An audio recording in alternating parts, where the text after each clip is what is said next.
The race for the White House is extremely close. Democrat Hillary Clinton and Republican Donald Trump are both courting voters at a frenetic pace. Recent polls indicate that many voters are likely to make their decision based on how they feel about the personal attributes of the two candidates.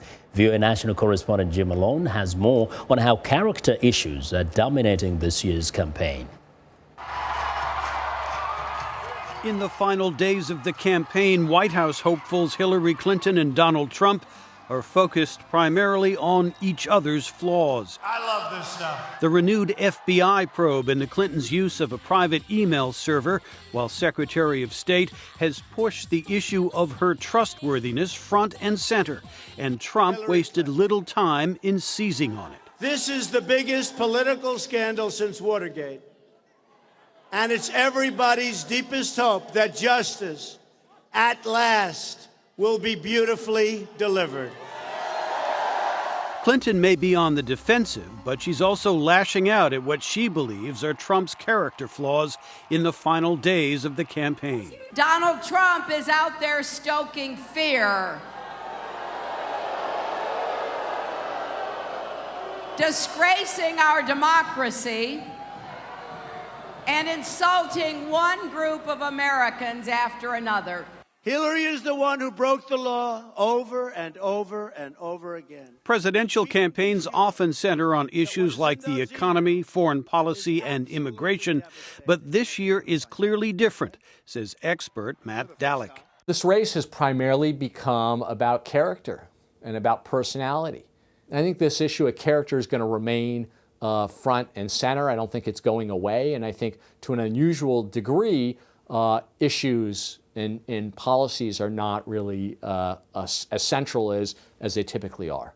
Polls show many voters question whether Clinton is trustworthy, but an even greater number fear that Trump lacks the temperament to be president. The perceived flaws of the two candidates have dominated the campaign, says West Virginia University analyst Patrick Hickey. I think that this is a very odd American presidential election in that both candidates are viewed unfavorably by the majority of the American people.